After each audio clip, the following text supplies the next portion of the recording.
Daniel Nassan, coordinateur du groupe local de la LPO M2A et membre du conseil d'administration de la LPO Alsace. Aujourd'hui, on va parler du martinet à ventre blanc. On a la chance à Mulhouse d'avoir la plus grande colonie d'Alsace. Le martinet à ventre blanc est plus grand que le martinet commun noir, que l'on voit plus souvent. Vole aussi plus haut et plus loin. C'est une chance d'avoir cette colonie depuis à peu près une vingtaine d'années. Elle est attirée par cette tour derrière nous. La tour qui est vouée à la destruction depuis une bonne dizaine d'années. Mais faute de moyens, ça ne l'a pas été fait. Et donc nous avons alerté assez rapidement les services de l'État, comme quoi il y a le martinet qui est à ventre blanc qui est une espèce protégée, qui niche dans cette tour. On a cette année, donc en 2021, une vingtaine d'endroits où le martinet s'introduit dans la tour sous les plaques en béton. Et il y a une vingtaine de couples de nichés qui a eu lieu cette année.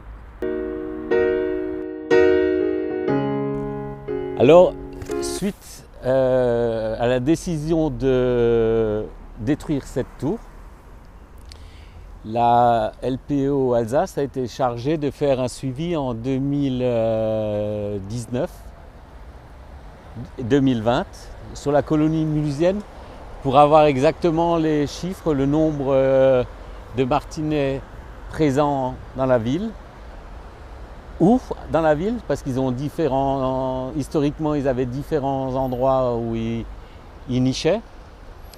Et donc malgré le confinement, ce suivi a été fait par des salariés et surtout par des membres bénévoles du groupe LPO M2A.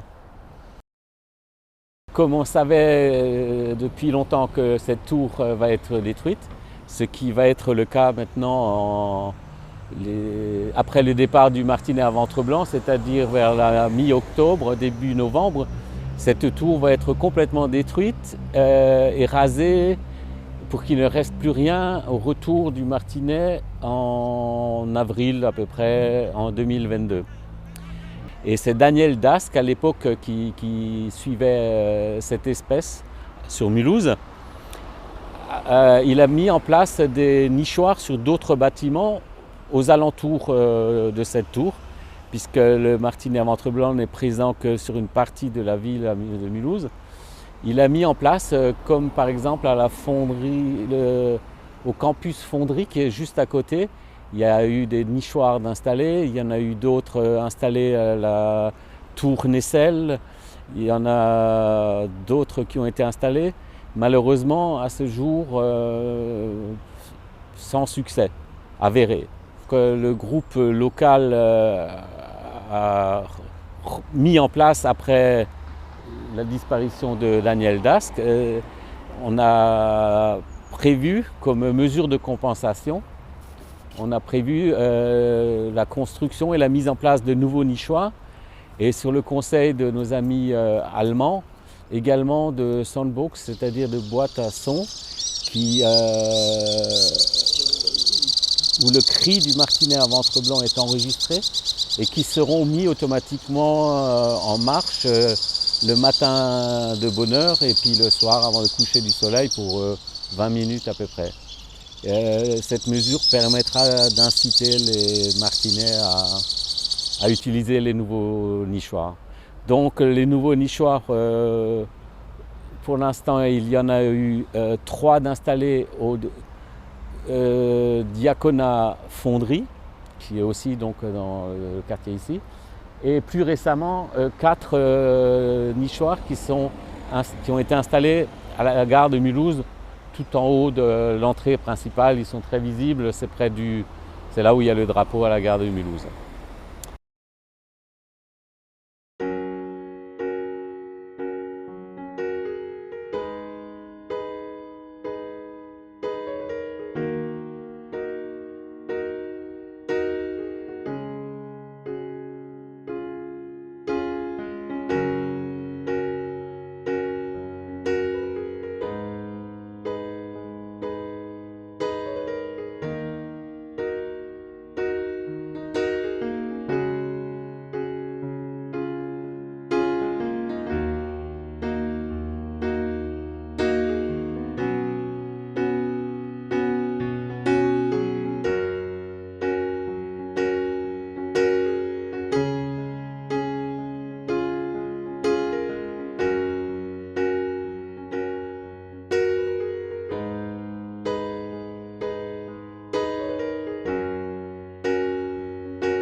cette année, il y a un suivi qui a été fait par rapport à la nuisance des travaux qui ont commencé à l'intérieur de la tour, mais qui a été donné à un cabinet d'expertise externe.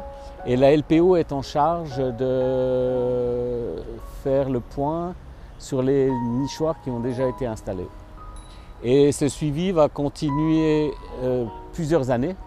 Il a été convenu que les sites installés seront surveillés, bien sûr, et qu'en cas de non-réussite de l'un ou de l'autre pendant plusieurs années, ils vont être déplacés et on va essayer d'autres endroits.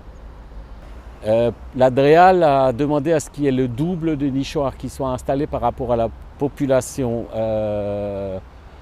existante. Donc il y a 6 nouveaux nichoirs en construction qui vont être installés avant leur retour l'année prochaine pour que tout soit mis en place. Et la grande question est que vont faire les Martinets quand ils reviendront et qu'ils verront que cette tour est détruite.